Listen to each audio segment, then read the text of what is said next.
Hello, welcome to another stream where I'm late. I'm late and I'm setting it up now, so give me a minute. Big day, big game. Newcastle United versus West Ham. Just kicking off right now, so I'll add the comments up on stage. Let's bring the game up. We'll get there. It'll be all right. How is everyone? Right. Let's get more people in here. Done in copy. Big day actually of Prem fixtures, so we can go through all of those, including the early kickoff with United, the fixture list that we've just seen, and then of course Newcastle United right now playing versus West Ham United as West Ham battle to stay in the Premier League. Right, I am just adding this link into my group, and then I will be with you all. Copy in. Streaming. Bam. Okay, and then into here. Streaming. Okay, right, let's get the actual game fired up. Can't believe I'm not even watching the game yet.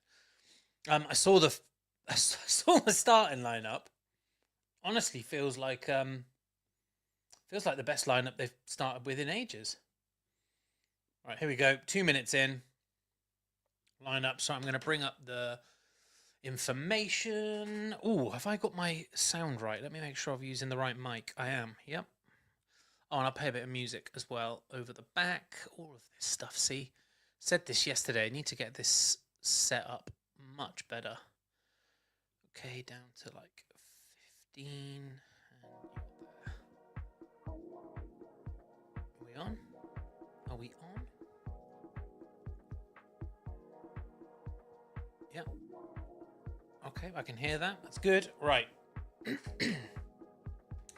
Fucking hell. Too many things to do at once. 3 minutes in. Still 0-0. We're good. We got time. Right. Match.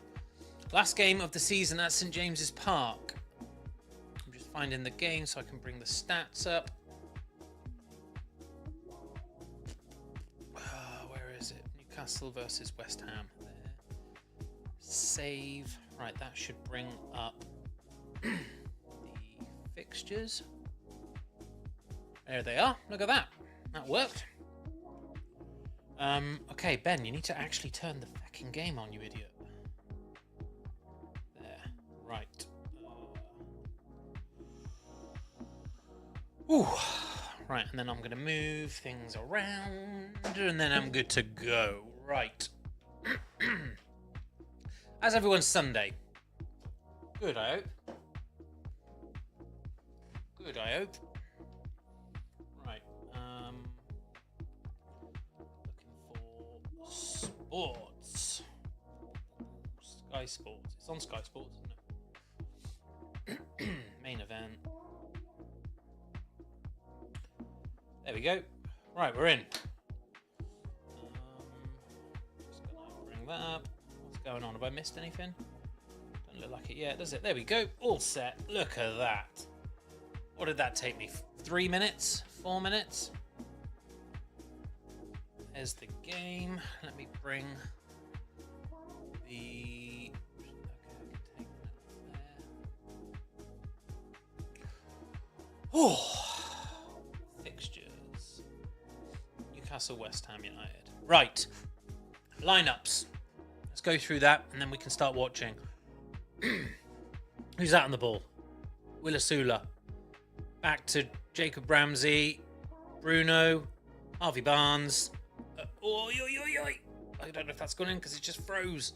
Fucking hell. Didn't go in. Newcastle in a nice attack. Right, okay. I'll start with West Ham. West Ham on the screen as I'm watching it right now. Kicking left to right. In their home I don't even know, what do we call it? Claret and blue. With white shorts. Don't know why I'm giving a full rundown of the kit. Ha! Where is my StreamYard? There it is. I'm just going to bring that over here. Oh, fucking hell, Ben. Needs to be smaller. Right, you can go there. Have I had any comments? Not yet. Leave me some comments in the fucking hell, Ben. Get set up, man. Right, here we go. Who will win? Newcastle or West Ham? Right. Drop me some comments. Drop me some comments. There we go. Oh my god, I can't type, but still that works. I can take a moment now. Relax. Fucking hell. I don't think there'll be much time to relax, mind. Okay, so we can turn back to there. Right. So, Hermanson in goal for West Ham. Another attack here. Bruno on the edge of the area. Players sort of queuing up. Harvey Barnes has touched it. There's Trippier. Trippier's last game today. It's out for a throw-in. Trippier's going to take that.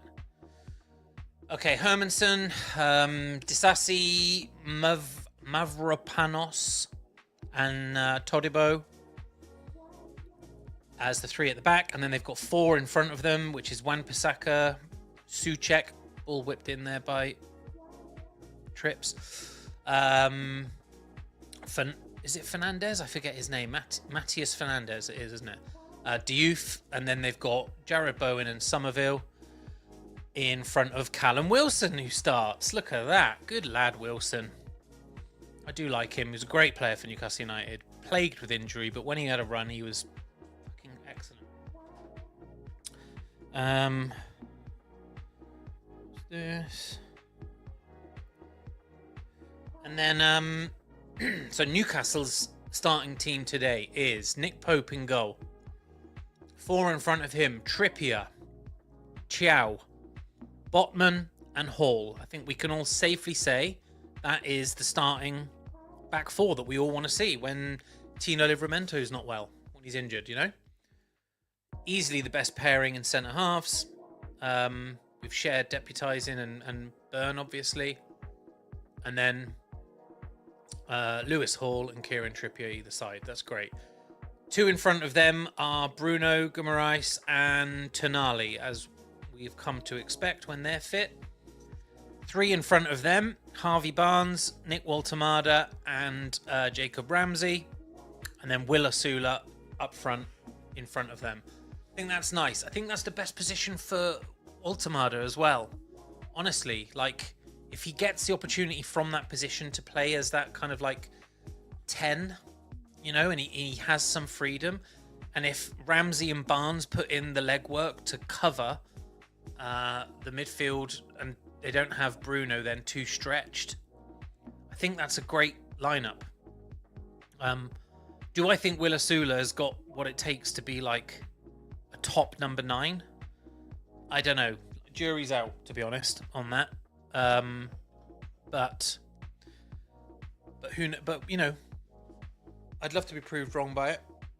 I don't know. I still think they need to go find a striker, and I don't know if Wissa. You don't become a bad striker overnight, right? Wissa is not a bad striker, but he's not hit the ground running at Newcastle United at all.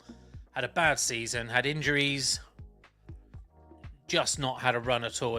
As Lewis Hall just shows exactly why he's been picked and pings a ball out deep in his own half across the field to Trippier. Trippier to, oh god, he's all over Will Osula. Is that a foul?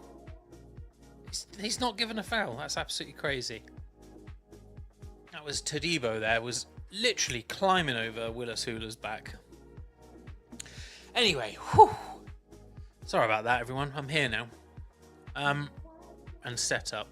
Do me a favour, because I was a bit late setting up. Could you give this a repost? And also drop a comment or two for me, because it gets things moving. And I'd be very very grateful if you could. West Ham desperately need a win, but they are not as strong as Newcastle. I've got here from Ghost. Yeah, but they're not. They've not been this strong. I mean, Newcastle have not had a great season, but this looks like we've seen a couple of results back to back where Newcastle have looked a little bit of a better proposition, and I think West Ham have been struggling. As it stands, then at 0-0, West Ham 1 point behind Spurs, and Spurs have a game in hand. Who's Spurs game in hand against there? Why am I not looking at that? Okay, so is that tomorrow then, is it? So fixtures tomorrow. No, it's Tuesday. Right, so, oh yeah, of course. So Arsenal have got Burnley tomorrow night. Another step closer to Premier League champions if they get that. And then on Tuesday the 19th, we've got Bournemouth versus Manchester City. So City can try and pull that back after winning the FA Cup yesterday. And then the other FA Cup finalists, Chelsea at home to Tottenham Hotspur at 8:15 on Tuesday night. So West Ham really do need a victory here, right? If they get a victory here, what happens? They go a point ahead of Tottenham. And then if Chelsea beat Tottenham at Chelsea, then we go into the final day of the season. And then who have both of these teams got? West Ham United have got Leeds. Leeds just snuck a win, didn't they, at Brighton? I think they did last couple of minutes. I think Calvert-Lewin got a winner. Did it finish like that? I think it did. Leeds United 1. Yeah, Brighton 0. What were the other ones? 2-2 Brentford Palace. 3-1 the Mackhams beat. Oh, Willasula on the run here. Corner ball. He's won a corner. Yeah. Sunderland came back from 1-0 down to win that 3-1 in the second half. Wolves 1, Fulham 1. That sounds riveting. And earlier in the day, Manchester United beat Nottingham Forest. And Bruno, the other Bruno, Fernandes, he got... Oh, is that a penalty?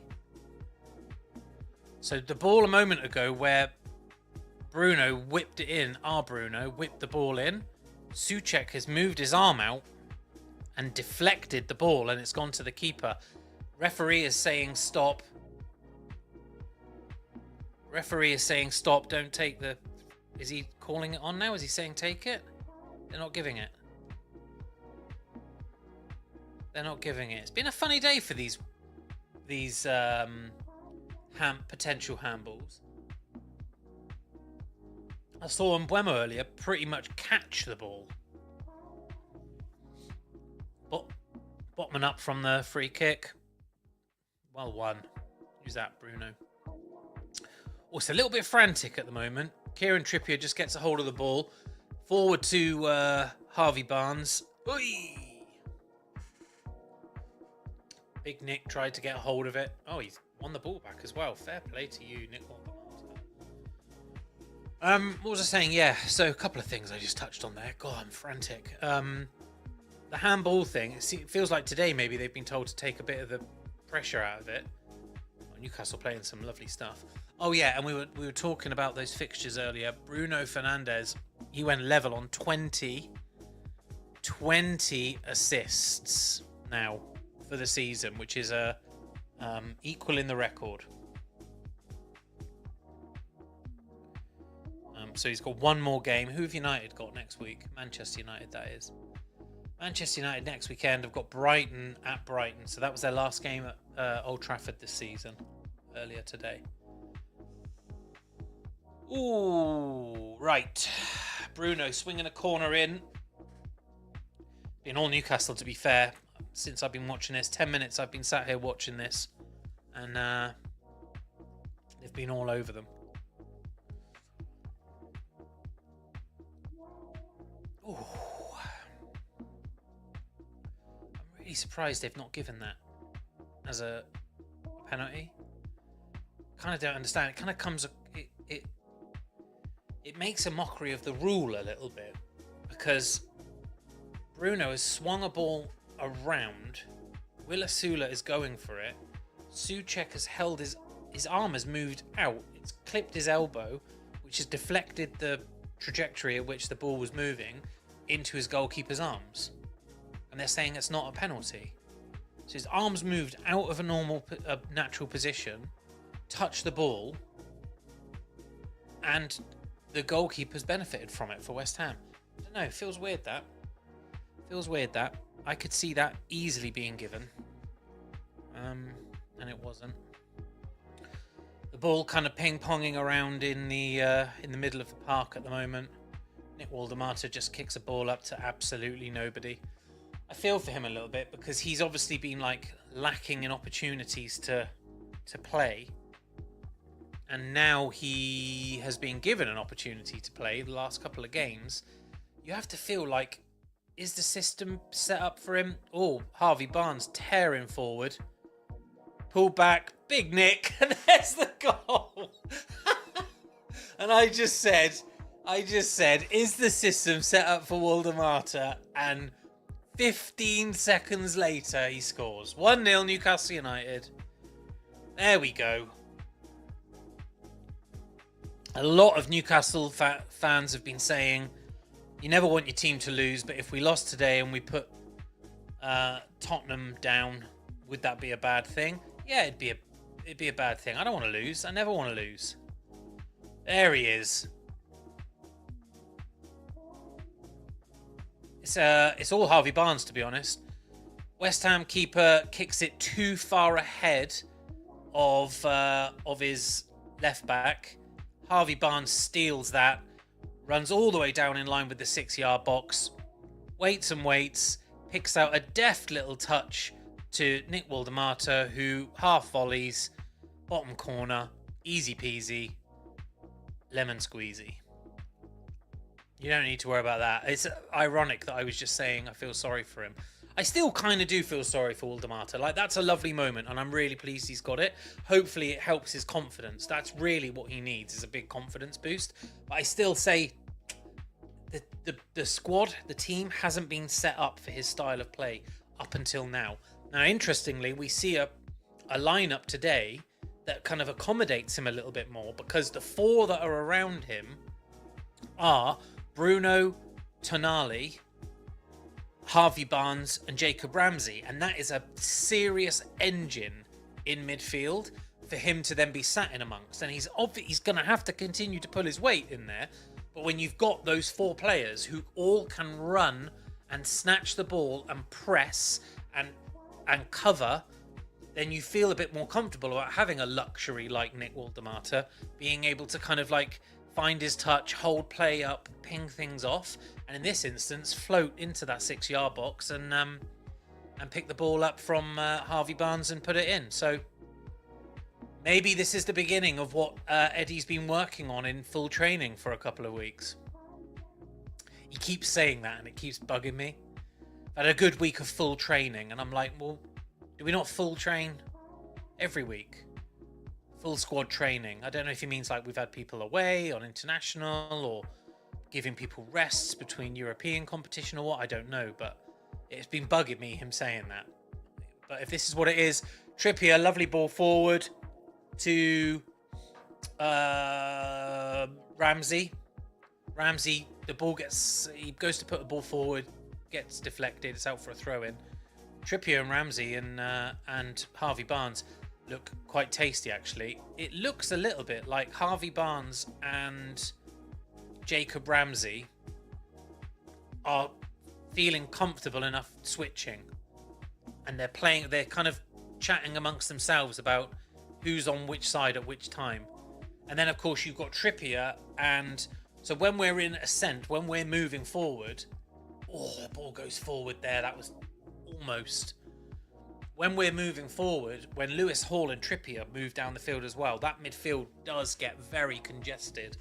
And and by congested, I mean that in the kind of as good a way as I can say.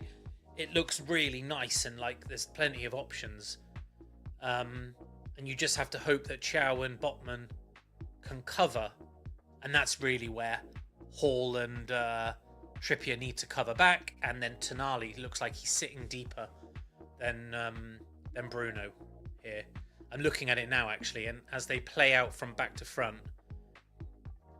Bruno immediately advances and Sandro sits in the pocket a bit more, and there we go. Lovely bit of interplay. Will Asula's through on a 1-1. Does he finish it? He does. 2-0. What a cracking goal. Exactly what I was just saying. Coming out from the back. Pope plays it out to Botman. Botman, Tonali sits deep. There's a little bit of 1-2. And as soon as it comes through, Bruno Guimaraes is free. He just... I mean, that's absolutely class. I want to see the replay so I can see exactly who touched it. But very, very quick play. And once Will Asula's got the ball in front of him and it's just him and fresh air, good luck catching Will Asula in full flight. 19 minutes gone. So here it is, right. So Guimaraes out to Trippier. Trippier to Harvey Barnes. Barnes to Bruno, who's moved forward. Cuts through. Does it go to Jacob Ramsey as well? It does. Jacob Ramsey plays it into the middle. Will Asula's free, and he finishes really well. It's a great finish because he is 20 yards out, and he I mean, he's 1-on-1. You'd expect it, but it would also be easy. And somehow, Will Asula's got a Michael Jackson Diamante glove, and has just started. It's a wonder he didn't moonwalk. But he's just done a little Michael Jackson impression. I'm assuming he's got that glove hidden somewhere for when he scores. Hope he doesn't keep that up too long. West Ham, they had a little break. Lewis Hall managed to hold his player out and Botman comes up and sweeps it up. Oh, tasty. I've just seen... tell me that isn't people leaving. Look like some West Ham fans. No, they wouldn't be going for a piss, surely, and a pie and a pint. I've just seen someone wearing the old Dagenham Motors West Ham United shirt. What an absolute beauty that is. Referee's having to tell off Botman, and I think that's Souček for dicking around. Souček. Oh, this corner kick bollocks that happens in the 6-yard box is horrible, isn't it?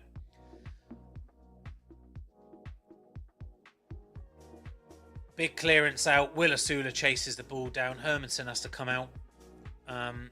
It's a bit weirdly, having gone 2-0 up, West Ham have suddenly gathered a bit of possession and a little bit of momentum. Tonali gets a hold of it though.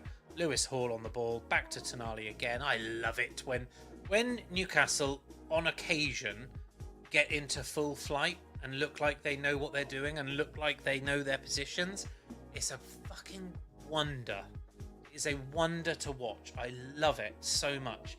It just hasn't happened nearly enough this season. I'm going to say to Ghost, comment on my stream.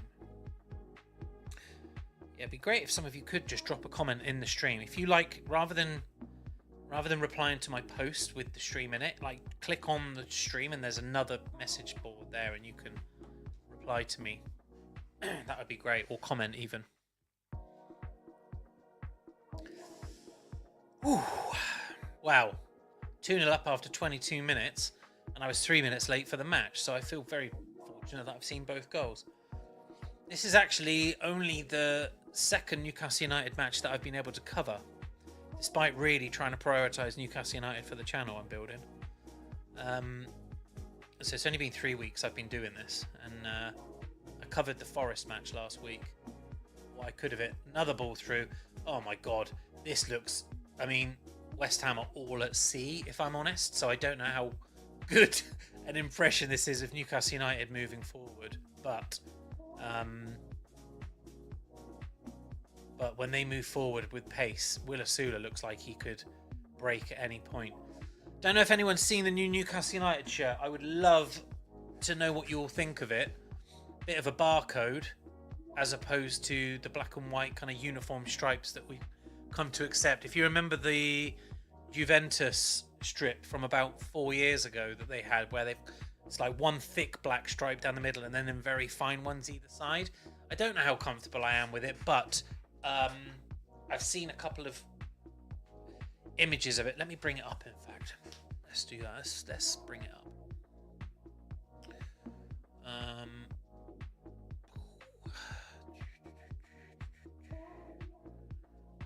there's the squad. And then here. Okay. Share screen. Okay. I don't like it like that. I want it like. What's going on? It's this one, isn't it? There you go. Does that work? Wait a minute. What's going on? Why is that moved over like so much? Okay, there you are. Very quickly. I'm not going to share it for long, but there's Big Nick. Where's this? Like, if I just go into my Newcastle fan one, everyone's going to be talking about this. I didn't see any of the stuff pre-match. William Asula with the glove on. Right, hang on a minute. I want to see this strip. I don't want to get. Am I gonna? Yeah, everyone's been fucking posting about the game, haven't they? So I'm gonna miss it all. Who did I see had it? If we go back way before the match. There's a really nice picture of Joe Linton with it on.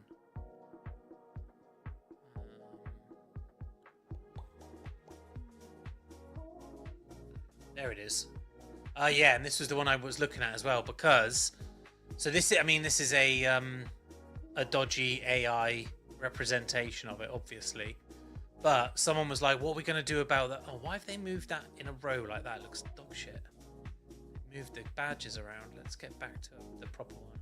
But I do like, because I just saw when I was looking on the pitch a moment ago, the that Guinness is a partner for Newcastle United. Jesus fucking Christ, everyone just posts the same bollocks, don't they? It's one thing I would say about becoming a football Twitter enthusiast, is that everyone posts the same shite.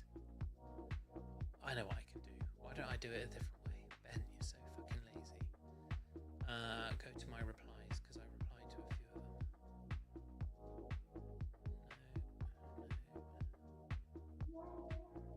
them. No. There it is. Right. That was the shirt. If it's like that, it's growing on me. Honestly, it's growing on me. I'd love to know what people think. Danny Essam, not the best start for us. It isn't, mate. I'm so sorry. I'll come back. Anyway, so that's the Newcastle United shirt. I wonder what other people thought of it. It's growing on me. It's one of those ones where I can see us reverting after a year back to black and white stripes as they should be. And then that kind of becomes a little bit of a cult classic. And if they can go and get a front of shirt sponsor like a Guinness Zero or something like that, that could end up looking really tasty. That's the kind of thing where you buy a couple of them, stick one in a frame, and hold one back for 10 years so that it looks the bollocks.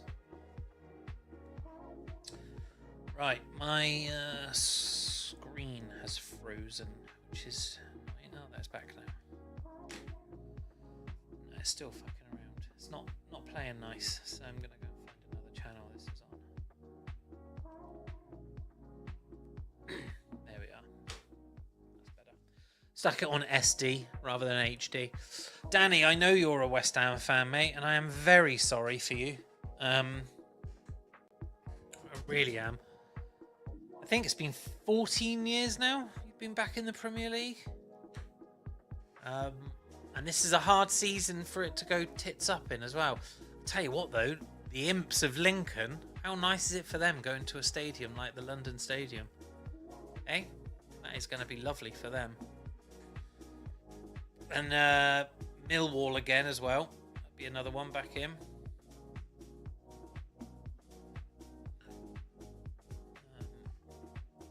Internet's being funny. Why is the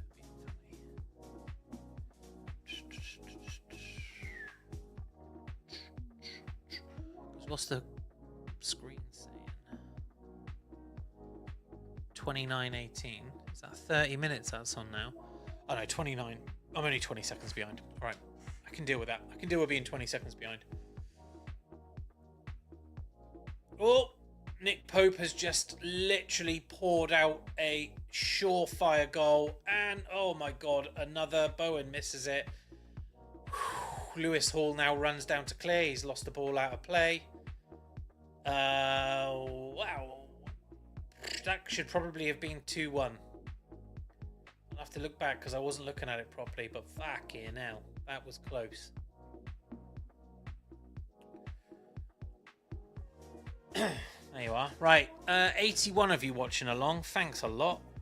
Do me a favour, drop us a comment, do all of those things.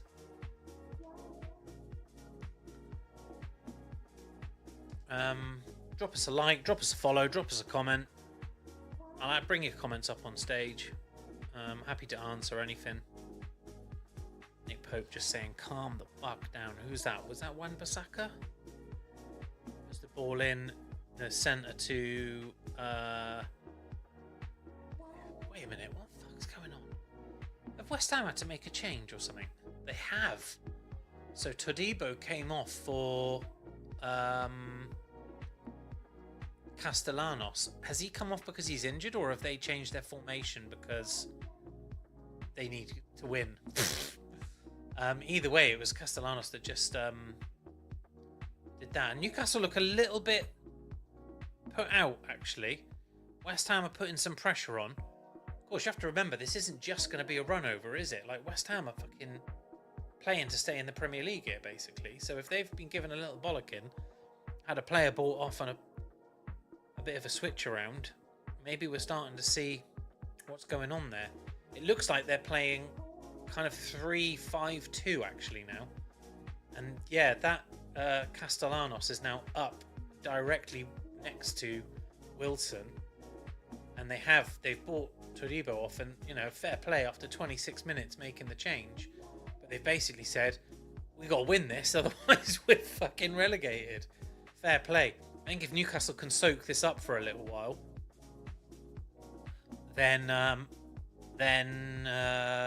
you'll probably find West Ham become very stretched.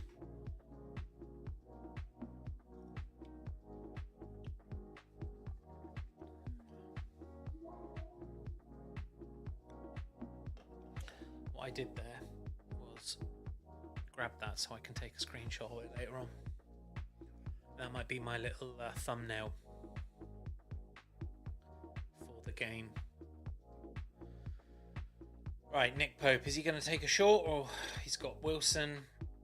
He's taken a long. God, look at that. Fair play, Nick Pope. He's literally done a big goal kick. Practicing.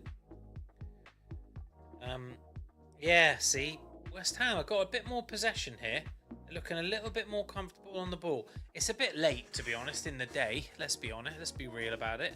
But, there you go. Right, anything else happening on X right now?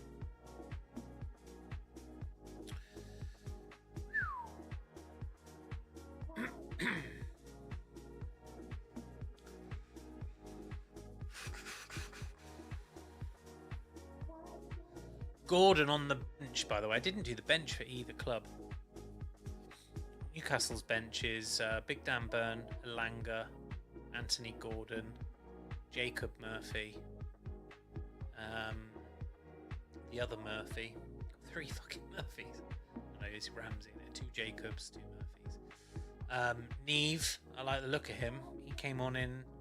What game did he come on in? I think it might have been the game where we absolutely ran riot against... who were those guys in Europe? Fucking hell. I can't remember what they were called. I think we were winning by a distance, so we came on for the last 5 minutes. Aaron Ramsdale, obviously, Joe Willock, and Johan Wissa. Do you know what? That's not a bad bench. Versus Areola, Castellanos, they've already bought on. Kante, Kilman, Magassa, Pablo, Potts, Scarles, and Kyle Walker-Peters. I don't really know any of West Ham. I don't know many of West Ham's squad, if I'm honest. That makes me sound like a person, doesn't it? But I don't. Right, Kieran Trippier on the ball. Breaks. Oh, no, drops it nicely in the middle to Jacob Ramsey. Or, see, Big Nick there. There's a weakness of Big Nick. Jacob Ramsey's played the ball to him, and rather than him kind of meeting the ball, he's moved away from the ball, hoping it's going to get to him, and the Arsenal defender just nips in front and takes the ball off him. Nick has got to adapt his game to realise that there's no one in the Premier League that can wait for the ball to come to them, because it just doesn't work like that. West Ham got another chance. Ooh, heck. Is that out for a corner? No, goal kick. I can't believe he's won a goal kick. Corner. Yeah, that looked obviously like a corner. Who's that then? Tati. This is that lad that's just come on, the Castellanos. Why has he got Tati on his back? If I'm right, I think that is it.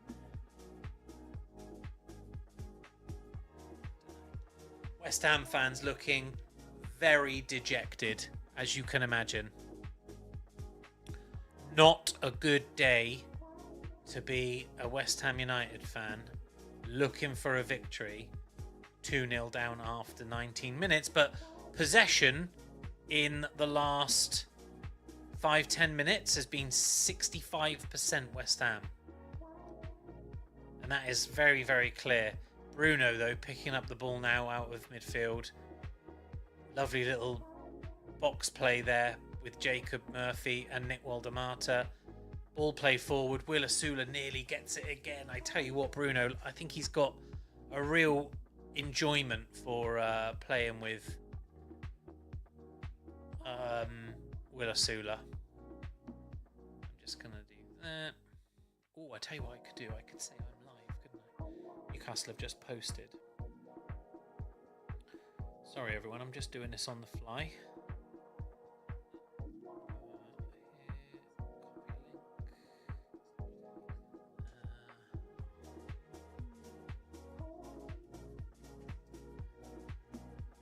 Ball in, Asula. Ooh, I'm watching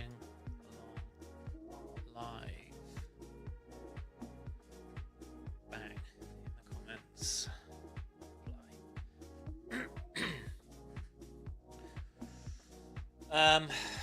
Lewis Hall and Jacob Murphy with a nice bit of link-up play.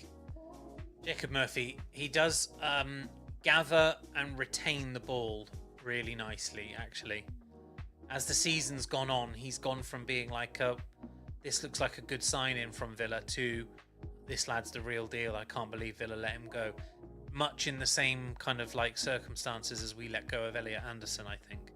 I think in years to come, maybe next 2-3 years to come, I think Villa will be upset that they let him go to us. I do think he's going to become a real staple of the Newcastle United squad. I mean, he already has. Bruno kicks the ball out wide to Trips, gets intercepted, but it's out for a throw-in. He'll take that now. It's about 30 yards out.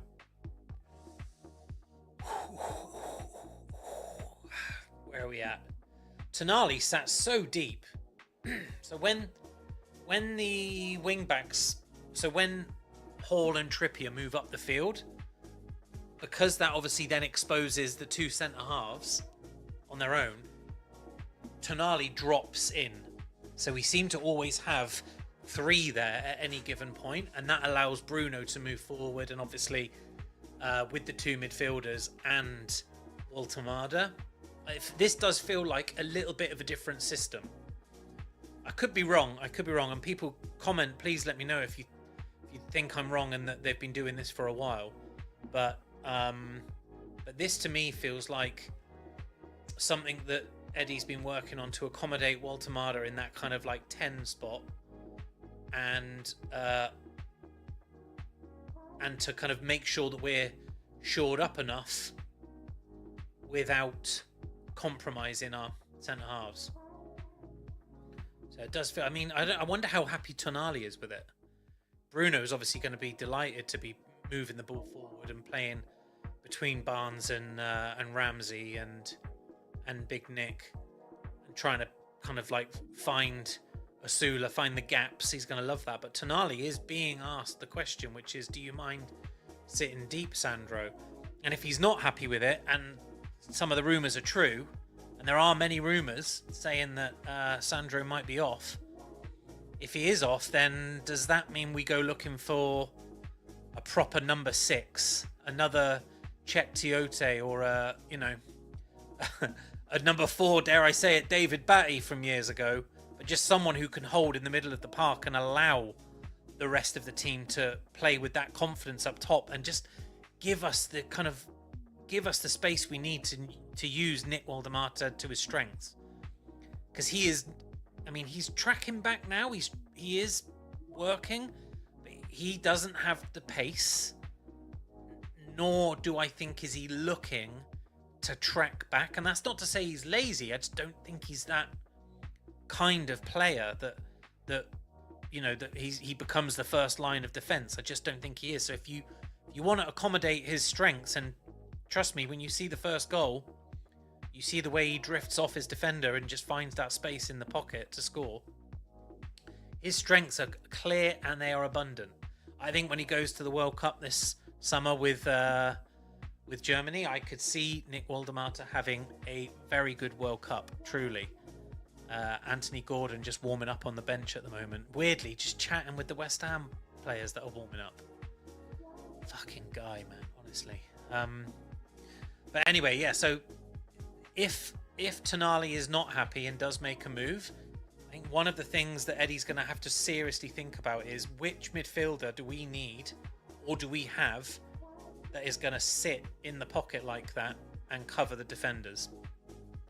Because if we want Lewis Hall to do what Lewis Hall does best, which for me is he's a great defender, but he's a great progressive defender, and his ability to move the ball forward is second to none. Him and the lad at Man City, O'Reilly, they're the best, for me, the best 2 left backs around at the moment. And so you want to have him to have the confidence to do that. And obviously we've got Trips doing it today. He's off, and then it'll be Tino if he comes back. And if not, that's another position I think we need to look to fill is a good right back. I saw something about Curtis Jones a couple of weeks ago from Liverpool. That'd be nice. West Ham just had a free kick from about 45 yards out. Lofted the ball in. Newcastle's defence held it really strong. Didn't make it through to a West Ham player. It's gone out for a goal kick. You have to feel for this, what's he called? The manager at West Ham. Nuno Espirito Santo. He's been sort of round the houses a bit, isn't it? It felt a couple of years back like he was doing a really good job with Wolves. And then since then, he's been fucking all over the place, and it just hasn't felt like it's sat right for him. And he's clearly like a capable manager. Where's he been? I'm sure he went to Spurs, didn't he? Spurs, Brighton, Forest, now West Ham. He's done the rounds. But you'd like to see him have a bit more of like a comfortable spot somewhere. Oh my God, when Nick Pope gets the ball like that, it fucking terrifies me. Came short for it, opened his body, so it's obvious he's gonna play it back out across the back, where all the West Ham players see him do it and charge, and you just think, fucking hell, Nick, get rid of it, man. Do we think Nick stays number 1 next season? I've heard that Ramsdale is not. We're not going to take that deal up to sign him permanently. So if we're not going to take that up to sign him permanently, then what happens then? We've got Pope, who is a good shot stopper, and he's shown it in this match actually about 10 minutes ago. It's a great shot stop. But distribution fucking terrifies me. And I don't know if any of you saw Trafford yesterday, but for the first half, Trafford on the ball, distribution, felt very Pope-like. And I've been really excited. Everyone seemed to have so much to say about James Trafford and his quality. 2 things. First is, are Man City looking to offload a player that they've bought in like that? I don't know that they are. Lovely Lovely exchange there between Harvey Barnes and Big Nick. Oh, he's still on the ball, Big Nick. Back to Harvey. Ooh. And Tonali's progressed up the field a little bit. Right, so if Tonali's there now, who have we got then that sat back? Chiao was there. Okay, no, he swapped. So Bruno was doing it that time. So maybe Bruno and Sandro have got a little understanding about who goes forward and who holds back. What was I just saying? Fucking hell, I completely forgot what I was just saying. Oh, keeper. I don't think City want to get rid of Trafford. And I saw somewhere that there was an agreement with one of the young French keepers. How confident are we in a young, French keeper playing League One, coming into the Premier League and hitting the ground running? It frightens me. And if they do that and it's a view to kind of like embed him over a couple of seasons, is Nick Pope the man to see that transition through, or are we done with Nick Pope? I'd love people's opinions on that, and please jump into the stream here and drop a comment in, because I will absolutely I'll bring any of them up on stage. It's not a comment to my post, it's a comment in the stream itself. But yeah, please do, because oh fucking hell, West Ham just put the ball in there. Jacob Ramsey though, very cool. Sven Botman, man, on the ball, just in charge. Literally never ever blinks, does he? Will Asula tears forward there to charge the ball down. So yeah, I really would love to get a feel for who people like when it comes to the goalkeeper situation next season. Right, in the last 8 minutes, 120 of you have joined. I reckon that's because I posted on Newcastle United's post that I was watching along right now. If it is, thank you very much. Welcome. I'm Ben. Launched Gallagher Studios a couple of weeks ago. Newcastle United fan, lifelong Newcastle United fan. Decided that watching and shouting at the telly on my own was boring, so I thought I'd now do it in front of you lot. I know I don't sound like a Newcastle United fan, but I come from a long line of Geordies, and I'm just the one that got brought up down south. But I'm huge fan. I want to cover Newcastle United, but I'll also cover whatever's on. I was watching along yesterday for the FA Cup final. I've got about 40 matches scheduled in for the World Cup, which starts in a couple of weeks. Well, in about 4 weeks. What is it? The 11th of June?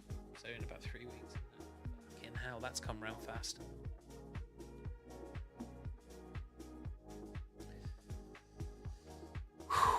Okay, 46 minutes. So 3 minutes added on. With 2 through. Newcastle just sat very comfortably in their own half. West Ham holding the ball. I will say it for Will Asula, he's busy. This whole like high press thing, he does lead with it, and he's kind of, I feel like he is shaming Nick Waldemata into feeling like he has to do the same. So Big Nick's doing it reluctantly, but he's doing it nonetheless, which is great. Energy and tempo from Newcastle United this half has been fantastic. There was that little blip in the middle where West Ham got a hold of it, particularly after they took off their left back and went to, I think, 3-5-2, and brought on Castellanos. What was he called? Tatey or something? Tate, is it? There he is up top there. Taty. That must be a shortening of his name. But yeah, they look like they've kind of got a bit of possession, figured out what they were doing next, and that seems to have dropped off now. And that's half time. Great half. 2 up after 19 minutes. First by Big Nick. Big Nick is wearing a number 50 on his jersey. Why is that? Because I don't believe he's played 50 matches already, has he? Let's have a look. Let's go check out Big Nick's stats. He hasn't played 50 matches for Newcastle already. Surely to fucking God. I felt like he's missed half the season. Not half the season, but you know what I mean. Right, appearances for Newcastle United: 31, 7 goals, and maybe that's 32 and 8 if they haven't updated yet. So why has he got a little 50 on his chest and the rest of the team haven't? What do I do? How do I ask that? Someone drop me a comment with why he's wearing a little number 50, little golden number 50 in his shirt. Let me have a look.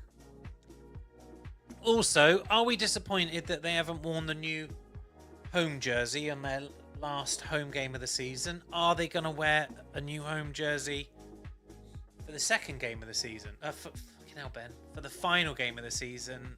Is it Fulham we've got next weekend? I think it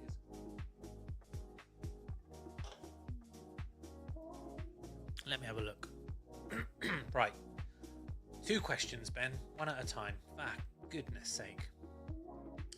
Let's go with fixtures, and we'll have a look at who we've got next week so I know I'm right when I say Fulham.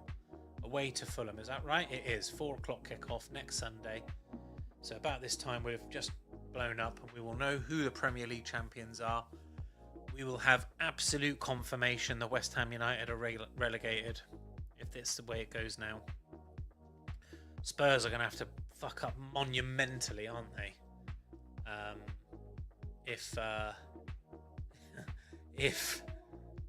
If West Ham are to survive. I don't see it happening. City have got Villa. Ooh. Anyone see Villa playing Liverpool on Friday night? They looked top.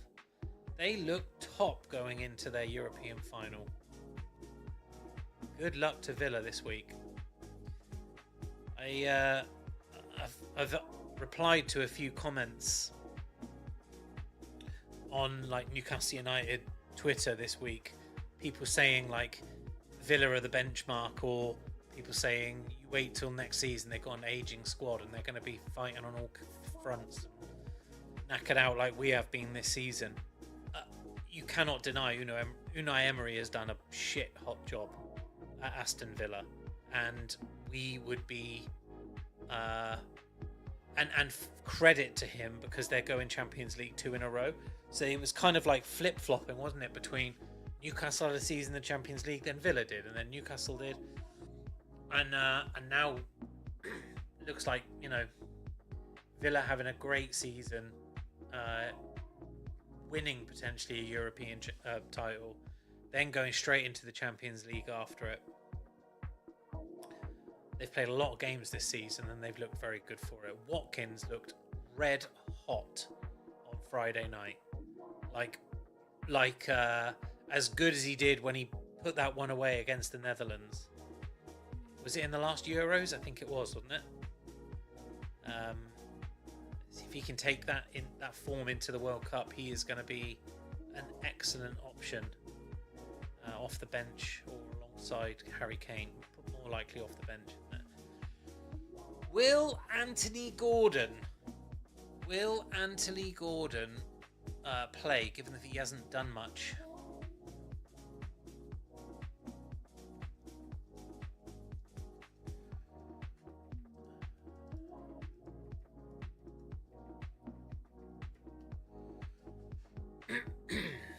Will he play in the World Cup? Because Tuchel's liked him, hasn't he? He's been kind of an ever present for Tuchel.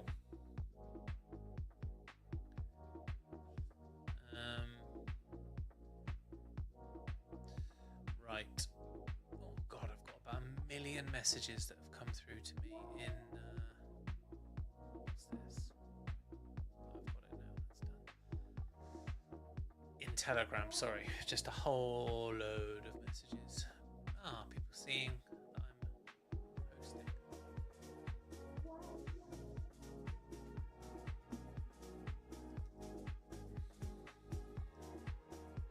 So we're at half time. They're just showing the Nick Waldemata goal now. So the ball gets picked up from a wayward pass from the keeper by Harvey Barnes, runs it all the way in line with the 6-yard box, picks out a deft little touch. Fair play to Osula, because he runs forward and draws a defender out. And Big Nick's just there, half volley, into the opposite corner. It's a really nice goal. It's quite a simple goal. Harvey Barnes does really well. I challenge Geordie Josh to tell me what Harvey Barnes has done wrong there, because he says he never does fucking anything. And I'm not having that, because that's a great interception, really good moving forward, picks out the perfect pass for the moment, and leaves Waldemata with a simple, providing you've got the techers, finish. You know, with Gordon leaving, you have to look at who we're going to play, and if you assume that Eddie, because I think Eddie is going to change things up, but I don't think we go in suddenly playing 4-4-2 or 3-5-2 or anything like that. I still think it's going to be like a version of this 4-3-3 formation that he plays. 4-3-3, or what is it today? It's kind of like 4-2-3-1. But if he's going to continue playing that, then who are the two wide men in front of the left back and the right back? And Harvey Barnes has been so versatile. And they're just showing. Sorry, I'm just distracted. They're showing the Osula goal. Beautiful play out from the back. Bruno involved, I think, 3 times in the build-up. Once to put it across from a defensive position, back to him, moves the ball forward. Oh no, he doesn't. Puts it to Jacob Ramsey, who then puts the ball in. And Osula's a good finish. It's a easily missable finish. That it's one of those ones where one-on-one, Harry Kane and Robert Lewandowski, and it's definitely going in. But anyone else, and you think, oh God, are they going to mess that up? Just looking at Will Osula giving his Michael Jackson.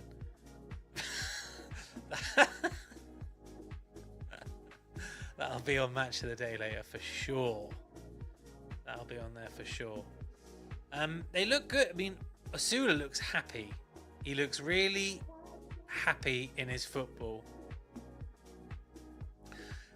Roy Keane is obviously, I haven't got the volume switched up for obvious reasons. But Roy Keane is berating Will Osula and his Michael Jackson impersonation. It looked like a lot of fun, whatever they were talking about in the studio there. Anyway, so then what they see, okay, right, I missed this. So Nuno Espirito Santo then at 26 minutes takes Todibo off and brings on Castellanos, which is an attacking option for him, right? Takes a defender off, changes the formation, puts an extra lad on up front with Wilson. So they're then effectively playing 3-5-2. And I've just seen that that Todibo wouldn't even touch his hand walking off. So Nuno's obviously gone up to him and said, look, sorry, mate, it's nothing personal, but we've got to win this, and we don't win it with defenders defending. We've got to score some goals. And he wouldn't even touch his hand. That looked a bit tasty, actually.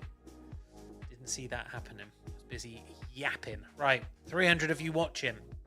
Cheers. Drop me a comment, follow, subscribe, whatever it might be. If you're watching it on X, then a follow, please. If you're watching it on YouTube, hardly any of you are watching it on YouTube, to be honest, because the channel's so new. But do me a favor and just nip over to it. So on YouTube, it's Gallagate HQ. So GALLOWGATE, Gallowgate. And then HQ on YouTube, and drop me a subscribe. That would be really good of you. More of them I can get, more content I can get making around it, more opportunity to bring stuff like this. Also, shout out to Predictfully, the prediction market that I'm building, a sports focused prediction market. I'll be talking about that a lot more in the coming weeks. Trying to get a number of you signed up. We've got some free-to-play cash prizes on there at the moment, which is fun. That's my own product, my own platform that we've built. But I'm also sponsored by the good people at ToshiBet. It's an online casino and sportsbook. I don't go in much for casino games, but I am a bit of a sportsbook hound. I had a big ACCA on, actually, a 6-way accumulator that started with Villa beating Liverpool, had the FA Cup final, which I had right, had Man United beating Chris. Who did they beat today? Nottingham Forest. But then it did have Everton beating the Mackhams, so missed out there. It had the draw, Leeds and Brighton, and Leeds got a last-minute winner. And I had Fulham to beat. Who did I have Fulham to beat? Wolves, and I think that drew 1-1. That was a 1-1 that finished. So we didn't quite get it, but it was a good start. Reminded me that I should kind of go back to like 3-game ACCAs, because they are, I think, capturing a 3-game ACCA is a bit more. I should start to like document because I got really good at it. I made a few grand a couple of months ago doing it. I should probably think about tracking those ACCAs again. So shout out to those guys who sponsor me and help me run the channel here. Wow, help me get the channel started up. I've only been doing it for a couple of weeks now, but you'll see a lot more of it. So thank you to everyone watching. I appreciate that. I know a load of you came over from the Newcastle United live. I'm going to post something now, actually.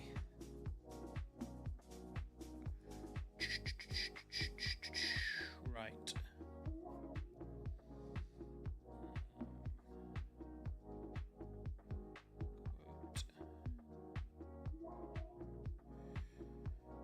Newcastle 2-0 up. West Ham on the ropes.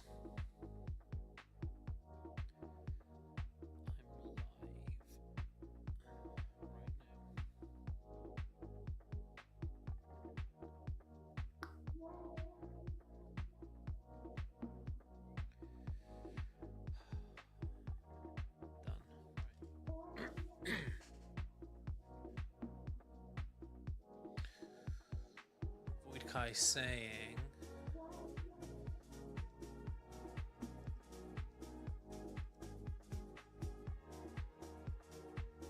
Newcastle surprised me for real. End of the road, West Ham can't win. At Leeds, I don't see it happening. Newcastle sealing Tottenham to stay in the Premier League. I think Tottenham need to seal it themselves, don't they, tomorrow night? Right. Anyway, Tuesday night even.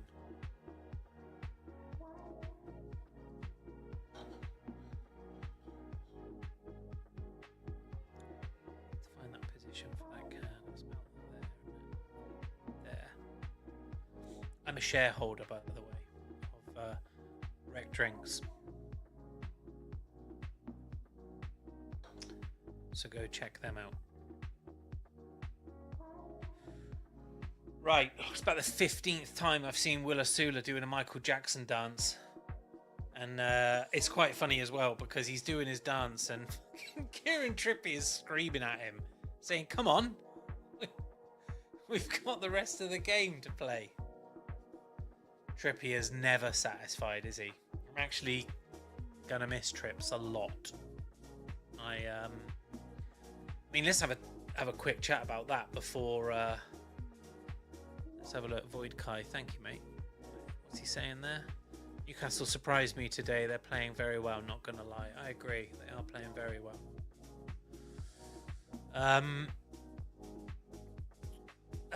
Let's talk about Trippier. So, Mike Ashley plunges Newcastle United into 10 years of misery, including 2 relegations, albeit with the occasional flurry of something nice happening, like Papis Cisse scoring that blinder against Chelsea, or the season with Pardew where we made Champions League was really interesting. Did Was it Champions League or was it Europe? I can't remember. I feel like we made champion. For some reason, I feel like it was Champions League, but maybe I'm wrong. I think no, it wasn't Champions League. It was Europe, and we had a decent run, didn't we? Either way, it was not memorable, quite clearly, because I cannot remember it. But it was a torrid, shitty time, and we got dragged through it. And then the PIF come in, and they appoint Eddie. And Eddie goes out, and the first player he brings in is Kieran Trippier. Trippier, who had scored goals in World Cup semi-finals, and had left Spurs to go to Atletico Madrid, and he came back for the Newcastle United vision, Newcastle dream, as Newcastle kick off again versus West Ham. Fair play to him. Do you think he would have thought that he would have had the kind of impact that he's had? Big nick on the ball in the penalty area, neat little exchange with Tonali, back on the ball. I don't think he would think he'd have a trophy. 2 seasons in the Champions League. Big nick. Oh my God, that is lovely. Was it offside, maybe? Yeah, it was. And so you have to say at 35 years old now, by the sounds of things, it was his own decision to leave and not pursue a new contract. Hey Dimcat, how you doing, buddy? Thanks for stopping by. You have to say that he came in and it was that what you just saw a moment ago, or you might not have seen it, but I explained it. Will Osula scores and gets excited and pulls out his little glove and starts dancing around, celebrating like Michael Jackson. And Kieran Trippier's turning around saying to him, Will, like, we're 20 minutes in, pal. Not yet, eh? And he's quite right. That was the tone he set. That was the culture that he helped embed. And I think he's been tremendous for us. And I think it's sad that he's leaving, but I think it's fair enough at his age. I hope he goes on to have a couple more years. I think he'll make a terrific coach. I could see him coming back to Newcastle United, former captain, and becoming a manager in time. Truly, I do. So, good luck to Trips. I understand that War Flags had a nice celebration for him pre-match, and he deserves everything he gets. All the plaudits. Top man, Kieran Trippier, for sure. Right, Somerville on the ball for West Ham. Seen a couple of people saying Somerville's a buy if West Ham go down. They're looking for a penalty there, are they? Somerville plays the ball through. Due for round... no, it's never a penalty. Trippier and Chiao kind of just basically cut him off, but... Oh, fucking hell, has he stood on his foot there? Has Chiao just stood on Duve's foot? No, it's being called on. That was a worrying moment. Seen them given also. It looks like it's a goal kick. Yes, it is.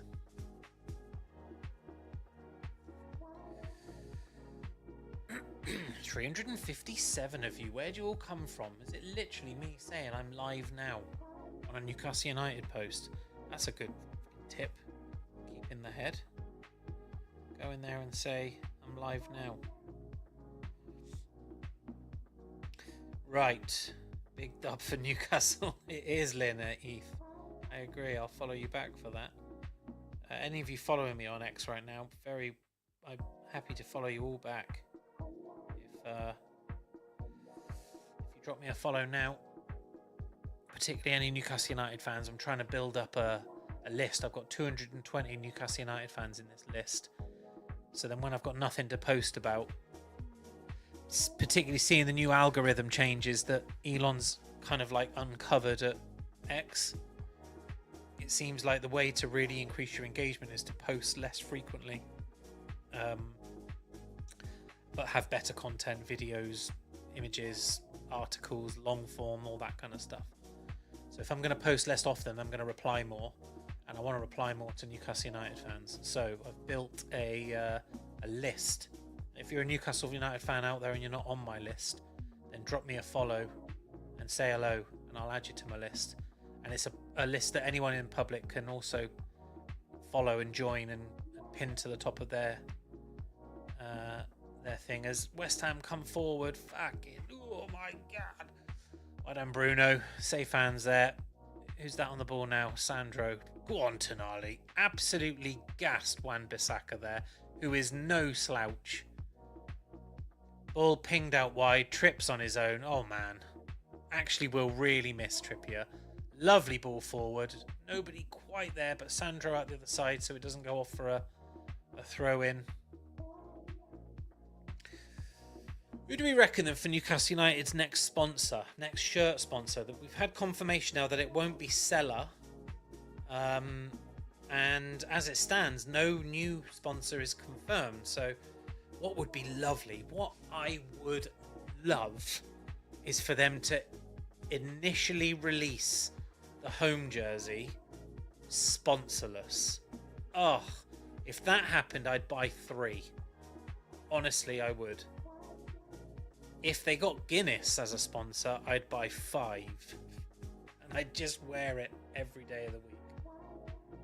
But West Ham ball in. Botman, well played. Callum Wilson on the ball there. Botman had to recover. It's gone out for a corner to West Ham. Had a little bit more pressure here, West Ham, already in this second half.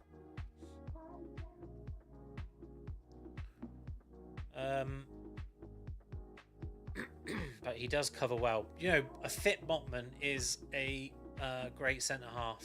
And I think he's pulling together a fine partnership with Malik Chow. Be interesting to see if that's the two that go forward. Also, there was a lot said for... Oh, what's wrong here with Tonali? Oh, no. So Tonali suddenly just hit the floor and he's shaking his head at the physio or doctor that's just come on. I think he's moving his leg there. Is that his knee? Or, no, okay, no, it's not. It's his hamstring. Joe Willock is coming on then.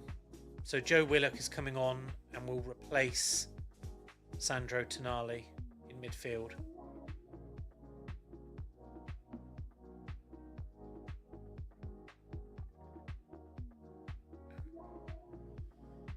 Oh, right, is that already done? No, not that far behind then on my stream. 371 of you. Do you know what would be great, all 371 of you, if you would repost this, so then maybe another 371 of you would join. Please. West Ham making changes as well. So Sandro comes off. That's the end of his probably season, if that's his hammy that's pinged. Is that the last time we see Sandro Tonali in a black and white shirt? I hope not. I do love him. I think he's been a wonderful addition to our squad. If he goes, it'll be for big money. And if we get big money for him, I think the absolute obvious thing we have to do, given what we've just watched, is find a defensive midfielder that doesn't mind sitting behind Bruno. Because Joe Linton isn't it. Like, Joey can come on. Although I just saw Joey got picked for the Brazil squad. How about that? But I don't think Joe Linton long-term is a sit-in defensive midfielder. Not if we want 11 people to finish on the pitch every game, for sure. I love Joe Linton, by the way, so don't anyone think that I'm being critical of him. I just don't think he's the sit-in centre-half. And I think it's about levels, isn't it, right? If you're a club aspiring to go places, like I spoke about the dog shit that we had to put up with under Mike Ashley, and then the PIF come in and you have an iteration, and that iteration includes Big Dan Burn and Anthony Gordon and Sandro Tonali. Joe Linton actually was signed by Steve Bruce, but still kept him in, kind of worked him into midfield instead of being an attacking player. And then you have to think, well, okay, well now that's there, and we haven't had the season we wanted to have. We haven't. I mean, we're playing nice football here. Another 3 points versus Fulham next weekend. And what do we finish on? 52 points? I think that's 10th. It could even be ninth. Let me have a look at the league. Anyway, what I was saying, I'll finish that before we look at the league. I think when you're thinking about levels and you think about what's coming up next, like none of us could have known that we'd end up with Walter and therefore need to kind of make an adjustment. And it looks like that adjustment is you will let Bruno push forward and you have someone that sits in the hole and supports the two centre halves, because your left back and your right back are moving up and down. And if they're too far forward to cover, you need another midfielder that doesn't mind sitting in the pocket. And I think that to me feels like what will happen. I think Miley is another great midfielder, big lad, isn't he? 6'5", 6 or whatever he is. I think he'll do a terrific job there, but he's still a young, developing player. I honestly think we need to go find a really good defensive midfielder and a right back, and a goalkeeper, apparently. So there's 3 absolute certainties. Right back, because it doesn't look like Tino Livramento is going to be able to play 5 games in a row, ever. That's that holding midfielder, unless it's Tonali and he stays. I'd be delighted if he did. And then the keeper, we all know what we need in a keeper. And if we're not keeping Ramsdale, then we need to go and find one that works. Seeing this French lad could be it, but we'll see. And then Anthony Gordon, that was the other thing. Is Anthony Gordon going to stay? Does he go? West Ham, great. So Fernandez takes the shot. Shot stop. You never bet against Pope when it's a shot that's worked him. He's a great shot stopper.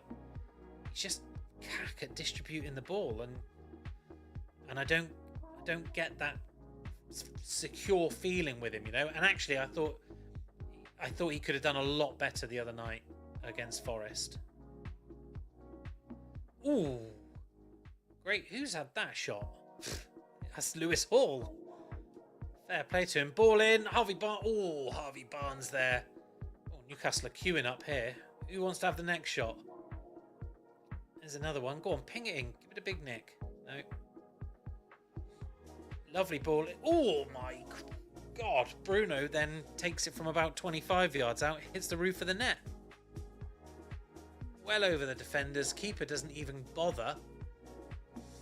Roof of the net is probably about 6-7 inches fucking over the top, but still. Lovely to see. Anyway, so I think it's about levels. And I think we need to, it's another iteration, isn't it? What have we had? 5 years, nearly, with since the buyout. Gone. Oh, Malik Chow's been done there. Wow. So he cut across Wilson, and somehow Wilson managed to touch the ball, and it tripped Chow, and Botman was there to cover. Chow will be pissed off with that. Wilson's giving him a right cheeky clip. Oh, Bruno. Oh, my God. Bruno needs to be careful there. That player's just stood on Bruno, but Bruno has got up. Okay, so the referee has booked Souček. It wouldn't surprise me if the referee books Bruno for his reaction. So the ball, they've gone over. Bruno's on the deck. And does he stand on him? Oh, no, he kicks. He's kicking the ball. He's trying to kick the ball out of Bruno's arms. And Bruno gets up and he fucking goes for him. Oh, fair play. Lewis Hall as well rips him off. And actually, quite rightly, the referee booked Souček. I don't know I think Bruno may have got away with it. But if he hasn't got away with it, he's certainly been told. Let me have a look. Has he been? Oh, no, I think he may have got booked as well. Oh, he's angry. Bruno's really angry. Chill out, man. It's alright. 2-0 up at the end of the season. He's got away with it, but he's fuming, Bruno is. And someone needs to chill him out. Club captain and that. Come on. Don't worry about it. Needs to rise above it. Okay, he's calmed down now a bit. Big ball humped up by by Nick Pope. I'd like to see Newcastle for the next 10 minutes hold some possession, sit not too deep, but just a little bit deeper, and soak West Ham up a little bit. Because I think if they invite them on the way they are and try to push and there are gaps, etc., I could see us conceding one, and I don't want to. I think so far this has been a performance worthy of a clean sheet. Genuinely, I do. And I'd love a clean sheet here at this part. You know, last game at St James's this season. You know, Eddie definitely turned a corner with this formation. That's our ball. Well played, Trips. He's definitely come out here with a different setup, and it's looked nice. And he's got the right players in the right positions. I can't believe I'm praising him for that, but he has. And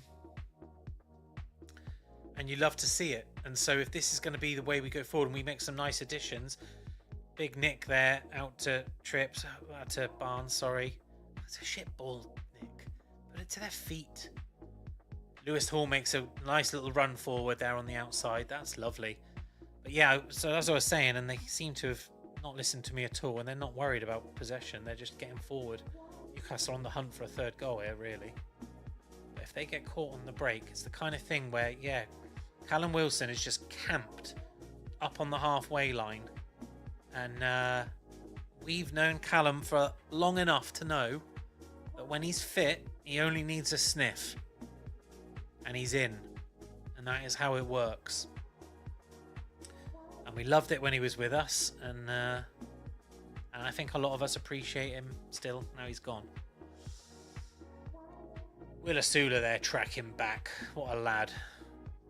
Oof. So press conference. So I'm talking there about players we do need. I think I've established. I think we would all say right back. Curtis Jones would be my choice. I would love to sign him from Liverpool. I think that would be a great signing, kind of similar to Lewis Miley in that whole can play centre mid, can play right mid, can play right back. I think. Oh, West Ham are in. Who's that? Chow. Wowee. So young lads just come on for West Ham. Pablo. Yeah, did he come on? Where is he? Oh, maybe he didn't come on. I thought he did. Who was that then? If it wasn't Pablo that came on. Oh, they're making the changes now. It was.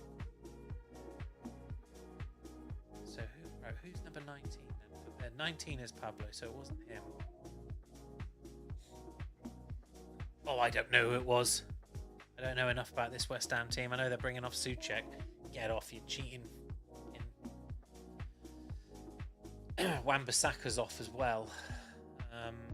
So Wan-Bissaka off for Pablo and Souček off for Kante. So they've made another couple of changes there. But yeah, someone broke and Malik Chow last gasp tackle there.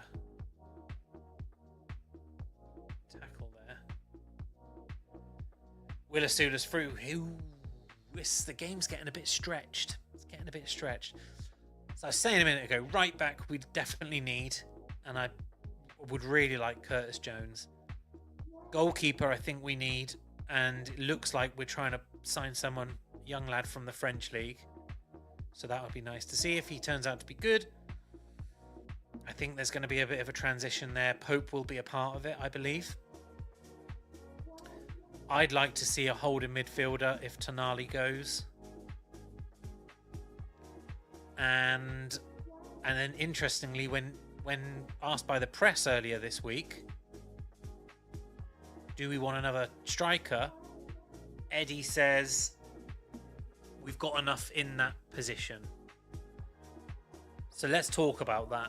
We've got Will Asula, who has scored, and this second half of the season has looked capable, and it would be great if we could keep turning him into a top player, but I don't know yet. Jury's out, but he's doing his thing. We've got Big Nick, and this formation that we've picked up now does look like it's going to try and... here we go. Big Will. Is that Joe Willock? Ball across. Will Asula, 2-0. What do I know? Why is it every time I say the jury's out and I'm not sure, the player scores? Literally said it about Asula twice in this match and said it about Big Nick, and they've all scored. But that's 3-0. Joe Willock there. Fair play. If this is his last game as well, you don't know, do you? As in at St James's Park. He's come on for Tonali there. The ball's broke down in the middle. He's absolutely clear on the right-hand side. Puts the ball into the middle to Asula, who started the move. And Asula finishes perfectly. So we're talking about strikers and we're saying, is Will Asula enough? Maybe. Maybe he is. All came from a West Ham throw-in that was loose. Asula picked it up, put it out to Willock. Willock pulls it back to Asula, who carried on running. Nobody picked him up. Just watching Asula off the ball there. Such a good job, and it's a great finish. 2 terrific goals from Will Asula today. Calm finishes in front of goal. Nuno's head's in his hands. He knows it's over. He knows the gig's up, as do all the West Ham fans that are somehow being captured from a camera that must have a really good zoom at St James's Park, all the way up in the gods.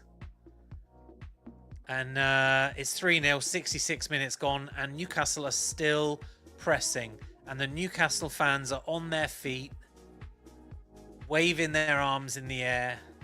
They want more. And some of the West Ham fans are waving and saying goodbye to their friends.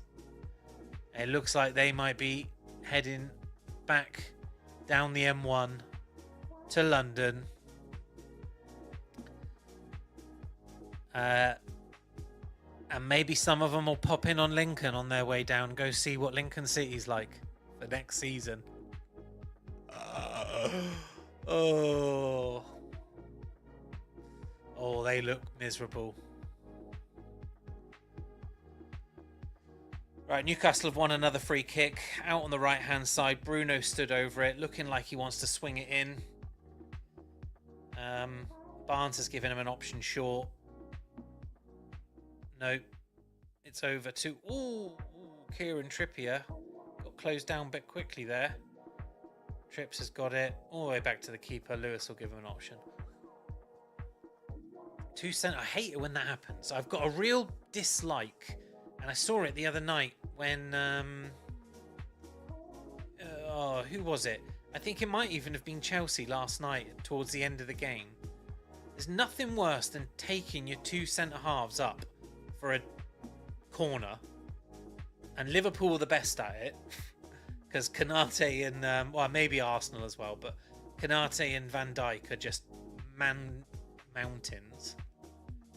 There's nothing worse than taking your 2 centre-halves up like that and then not beating the first man of the wall, or the first, or just not at least working the keeper because you've been able to put the ball on your player's head.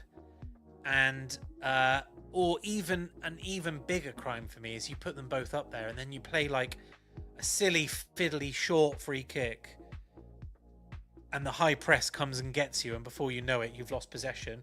Oh, and West Ham have just scored a cracker out of nowhere. Oh, man, I wanted a clean sheet. Number 11 it is, the Castellanos. So, ball humped up by West Ham's keeper. It bounces once. Literally bounces once when... Who is that? So, Botman and Wilson. It bounces over the pair of them.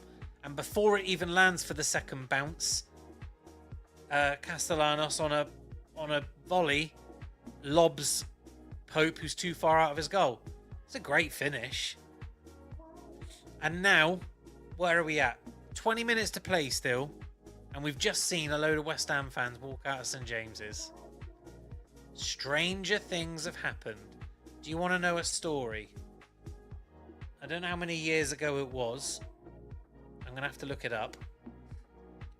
But Newcastle United played Arsenal. And they went 4-0 down, I think, at half-time. And then in the second half, it was 8 years ago. Nearly 9 years ago now. And then in the second half, Newcastle United came back to draw 4-4. And Czech Tiote, RIP, scored an absolute thunder bastard of a goal. And my dad was in the crowd. My dad, a Geordie, lifelong Newcastle United fan, sentenced me to a life of, well, certainly the first 30 years of misery. I don't know. The entertainers were fun. And Shearer is my hero, but you know what I mean. It's been stressful. It's been a stressful life of support. And my dad got taken to that game, and my dad's partner is an Arsenal fan. And my dad made them walk out at half time because he was like, I'm going, I can't deal with this. Worst person to watch a football match with. Literally doesn't even put the football on the telly anymore. He has to listen to it on Newcastle radio because he can only deal with commentary. And he walked out, and then he went to the Strawberry and watched the comeback, and he wasn't in the stadium. There you go. So since then, my rule has ever been, no matter what happens, you don't leave the stadium. You support the team until it's done. I see no sense in walking out early. Never liked anyone that does it. So 3-1 then. 422 of you, by the way. Thank you. Welcome. Cheers.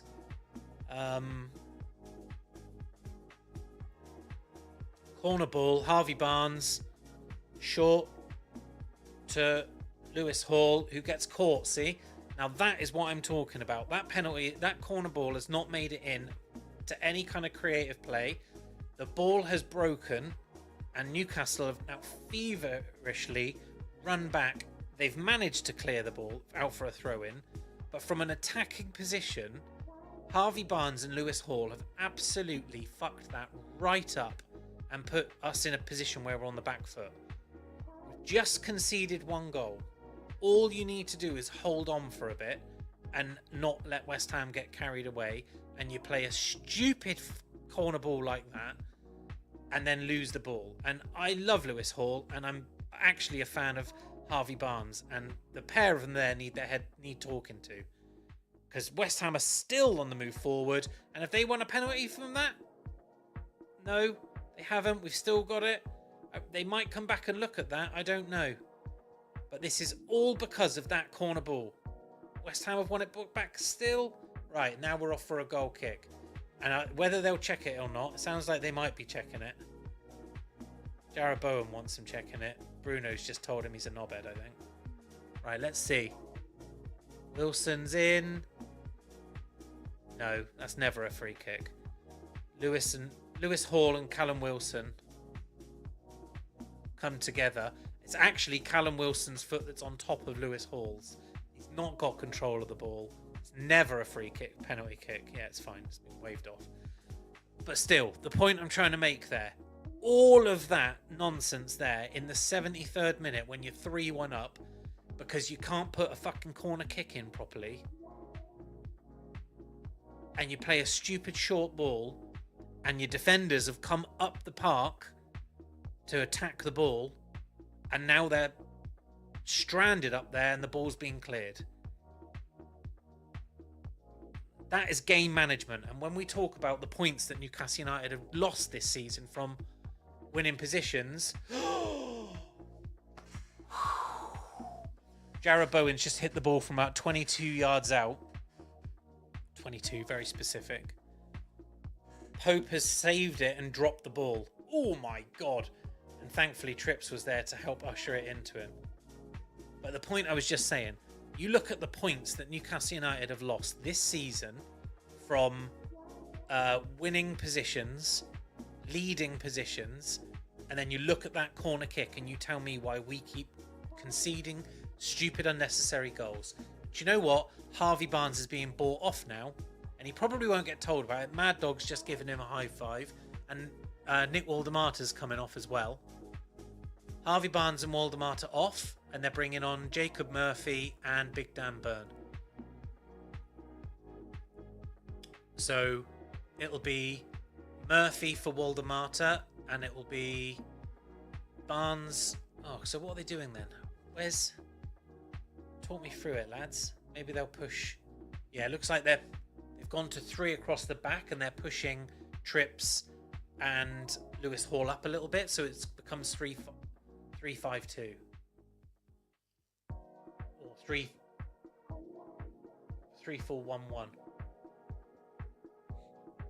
3-5-1, is it? 3-5-1 it is, yeah. Struggling to hold on to the ball here. I'm a bit incensed. We're 3-1 up and I'm cross. Why am I cross by that? So stupid. It's completely changed the tide of things. Okay, it's been long enough now for Newcastle to that not be the fault. Jesus Christ. Ball whipped in there. Callum Wilson somehow gets the ball and nicks it around Big Dan Burn. And Nick Pope's there. Makes one of those saves where you don't quite stop it. You take the sting out of it and then you have to catch it second time.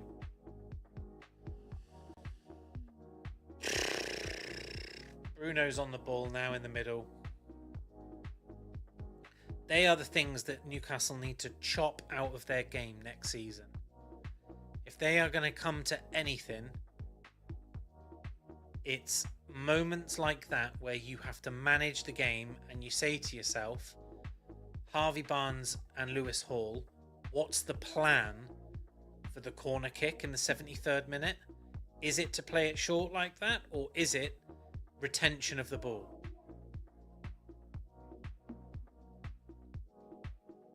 And there are so many instances.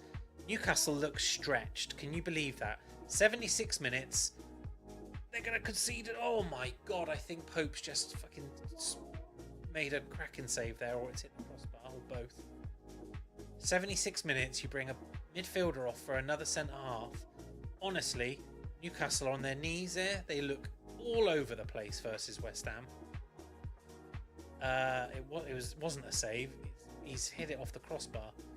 Same lad, that number 11 that's come on for West Ham, came on after 25 minutes. He looks like a handful. Nuno's up on his feet, saying, what more can I do? What more can we do?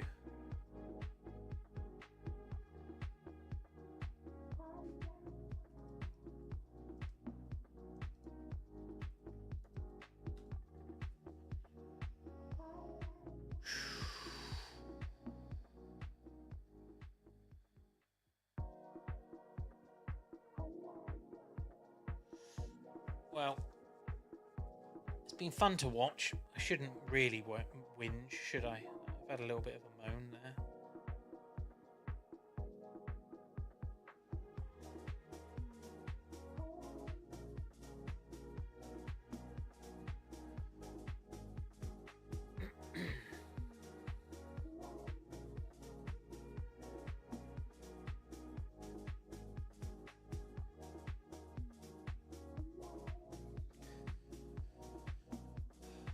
Cracking shot there by Jacob Murphy. What's he hitting the ball from out there for?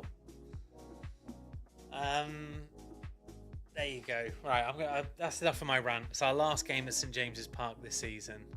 If they can see it out, then we've done all right. And it is something that they need to go back and look at. I'm delighted that Trippier has had a full. Looks like he's lining up to have a full 90 minutes in his last game at St James's Park. Lovely. Oh, well played, Asulo. Pulled over, free kick. That's exactly what you need out of your strikers. Wins the ball in the middle of the park. tries to hold it up, ends up getting pulled over, wins the free kick. That's exactly what you need. And the other lad that's pulled him over has been booked for his trouble as well. Who's that? Kante, the lad that just came on. Number 55. Fucking hell. Honestly, I know Bruno wears 39. But High and Ramsey wears 41, but High squad numbers really annoy me. Is that just the boomer in me? It's like when I remember, who was it that maybe Zamorano or someone like that wanted number 9 and wasn't allowed it, so he had 81 and then put a little plus sign in the middle. Dickhead. God.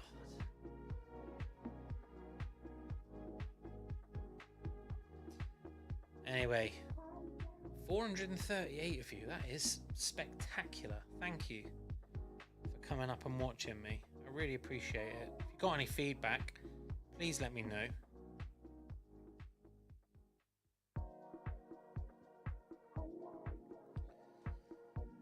Right, Kieran Trippier on the ball. Ooh, Trips, what are you up to there, son? That is dodgy. 80 minutes gone, so we've got 10 left. Plus whatever gets added on. I don't think it will be too much. There's a few subs and obviously the 2 goals, but it shouldn't be too much. Oh my God, Tonali. Newcastle are struggling to retain the ball at the moment. So let's break this down, because this has been the problem. Get to this point in the game, from a commanding position, shit our pants and drop the points. So why? What's happening that's making that happen? Defenders are sitting a bit further back, and the big thing that feels like it's happening is our passing accuracy just drops off a cliff. There, for example, Lewis Hall has just put the ball forward to Joe Willock, and it's too far ahead of Willock. And if that was the first 15 minutes of a game, you'd kind of be all right with it. We're in an attacking position here. Jacob Murphy in the area. Again, there. He's played it to the side without looking at where his man is. He just knows there's a man there. And he's put it 2 yards behind him. And there's an interception. Off the back of that interception, we've had to leg it back. And I'm not sure who it is, but we've just had a man booked as a result. Because we've had to get the ball back, and we've done it. And all of that is because Jacob Murphy played a ball to the side and didn't look at where his player was. Didn't look at where Bruno was.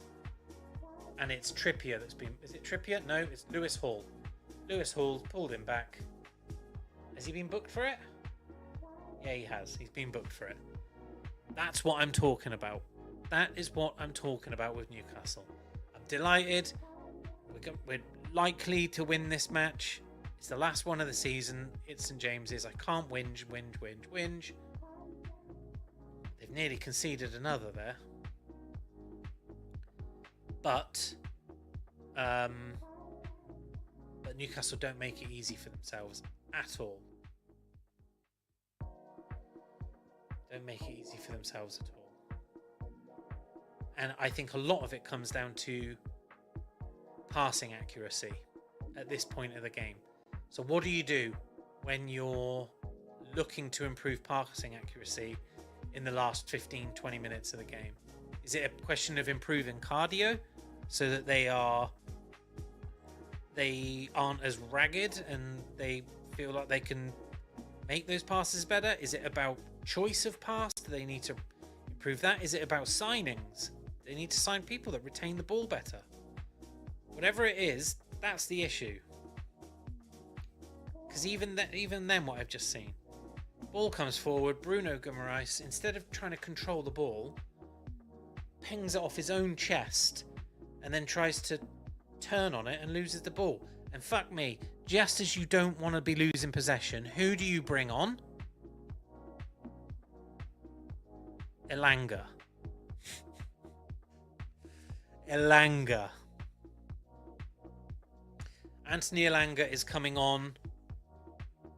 And it's Trippier coming off. Absolutely fantastic. What a player. What a man. Eddie gives him a big cuddle. So does Jace.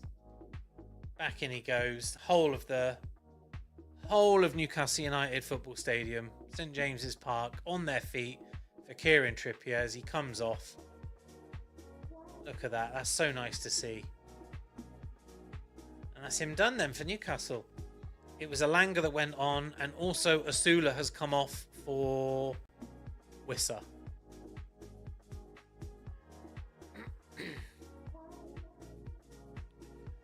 So I can only hope the message is give the ball to Elanga and tell Elanga to run it into the corner. And if that's how we retain the ball better, then that's just how it goes.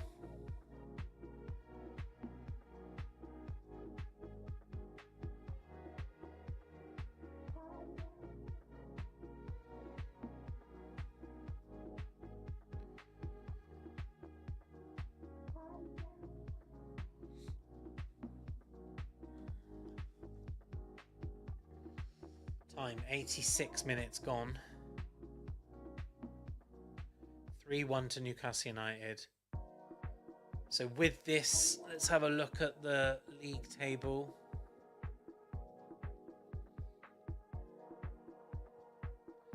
Newcastle United up to 11th place on 49 points. Level with Fulham, Everton, Chelsea. 2 points behind Sunderland and 3 points behind Brentford. With 1 game to play. Chelsea still have to play Tottenham on Tuesday evening, so they could go up to 52 with Brentford. So if Chelsea do go ahead of that, then effectively Newcastle are now top of the pile of clubs that are, so Everton, Fulham, Leeds, Palace, Forest and Spurs. Trippier's given a little interview. God, why is he doing that now? They haven't even finished yet. Well done, Elanga. Go on, son. Hold the ball up. There he is. Go on. Lovely ball into... Is that Willock? It is. Oh, there you go. Overlap. Lewis Hall. Oh, man. Finish that, Lewis. Oh. Really well worked ball forward there. Oh, and he's got another go at it. Has he won a corner? I think he has. I don't have the volume on. I'd like to have listened to this interview they're giving with Trips now. It's a bit early for my liking, but still. So anyway, so with 3 points to play, 49, so 52 is our top. And at the moment, Brentford in 8th place have got 52. That is a European spot, can I add? So Brentford, Sunderland and Chelsea above us.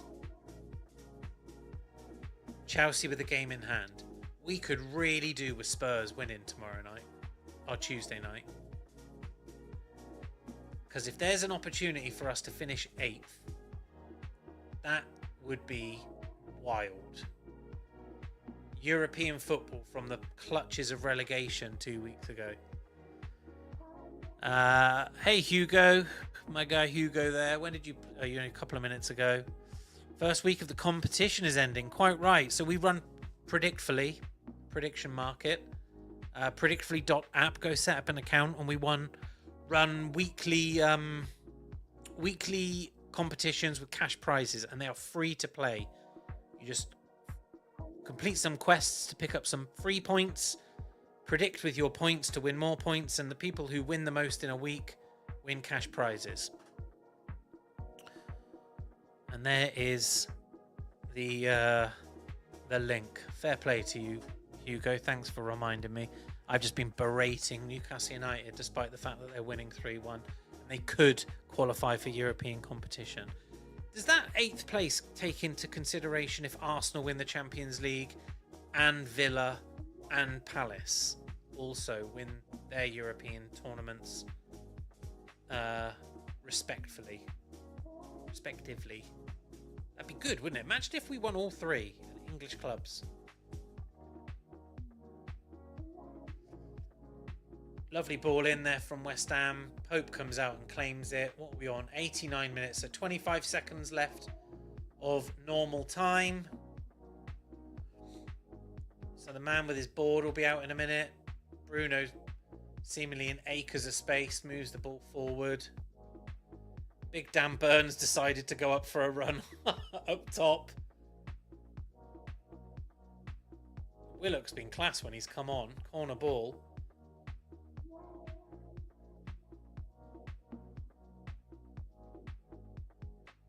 Who's Willock having a go at here? Oh, so Willock and Bruno are going at it. Well, there's going to be trouble after the match then. So Joe Willock has just run the ball down, not put the ball in that Bruno's wanting him to put in. Bruno has said something to him, and now Joe Willock is literally telling Bruno to go fuck off. And that's his captain he's talking to. That is, and Bruno is just kind of stopped. Big Dan Burns told him to get away. That'd be interesting to see. 7 minutes added on here. If I were Bruno and Eddie, I'd be telling Willock after the game, you don't do that on the pitch. There's a lot of stake, but we're 3-1 up and it's done. You don't need to be having that conversation. I do hope they go up to each other at the end of the game there and have a chat, and that's all right. You don't want to see that.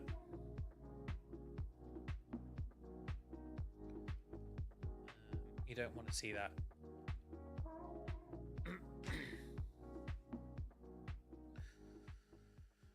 Wissa giving a bit of chase. So we've had 91.5 minutes played.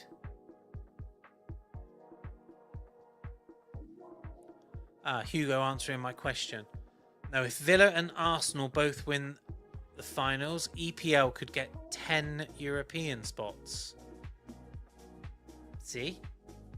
So we need to be cheering on Villa and Arsenal. And because it could mean that Newcastle United do sneak into the Europa Conference League. And that's got some mad, batshit crazy teams in it, by the way. That'd be a right good European adventure. I'd be up for a few of those games for sure. If you can sneak tickets, or if you can just go out there for the crack, if it's a good shout, if it's a good place. Thank you, Hugo. Appreciate you letting me know. Bruno on the ball, over to Murphy. Elanga's got these bright red boots on. He's just been bowled over. God, man, he is not great with the ball at his feet, is he? If you need the ball hanging on to, Anthony Elanga feels like the last person in this team that you want to have his foot on the ball. Just what happened? Like, I watched him at Forest, man, and he looked like a player. When we signed him, I was delighted.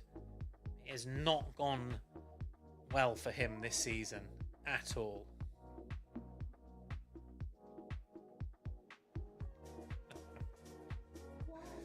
My friend Miles has just sent me a picture of myself and said, better than TalkSport. Thank you, Miles. Thank you, Miles. Right. Where are we at? 93 played. All put back to Nick Pope. West Ham kind of half-heartedly chasing the ball about, to be honest. Lovely ball forward. It's been intercepted. Newcastle need to be careful here. There are still 4 minutes to play. And I have seen madder shit happen in my life.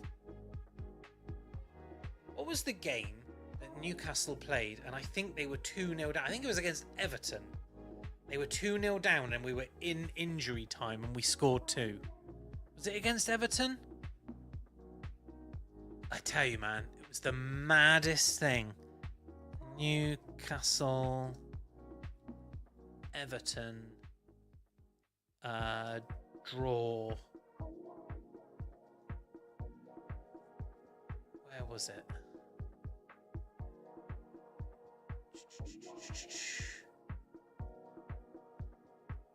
Was it not Everton then? Newcastle United Everton draw in injury time.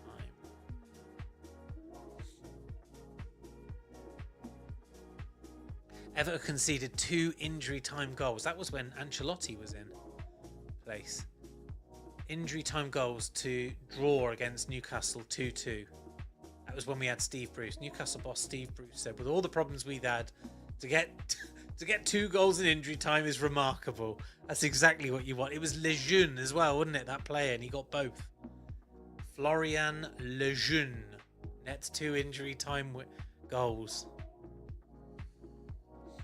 Okay, here we go. 95 minutes. West Ham in possession, but it all kind of looks a bit pedestrian, to be honest. West Ham fans are still there and praying. Can something happen? Ball's pinched by Jacob Murphy. Just fucking leg it down. Go on, Murphy. Gets around one. Gets around Kante pretty easily, to be honest. Oh, fucking what was that, Elanga? Man. He puts his hand up and thumbs it. Cheers.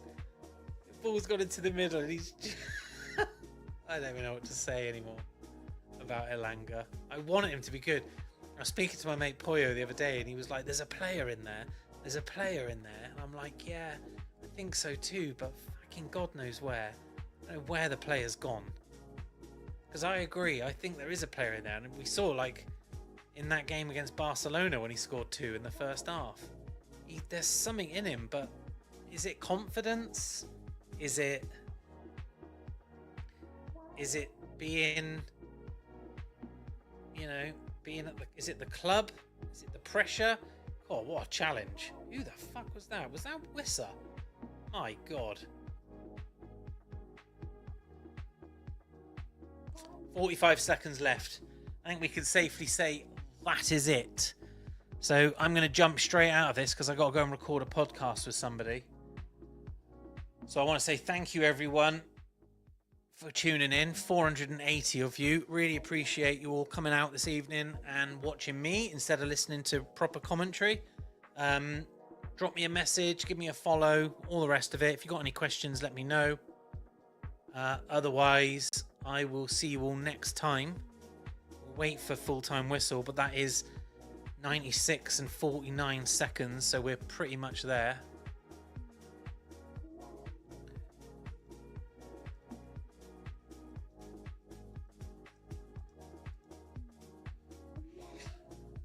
Whew, 97:03, we're done. Is that it? Is that it? That is it, full time. There you go. Well, it'd be interesting to see if there's any afters here with Willock and that. Right, I'm going to bounce, everyone, but thank you so much for tuning in. Really appreciate you all. Have a lovely evening. Enjoy the last of the weekend, and see you all this week. Big week of European football ahead of the World Cup. Bye-bye.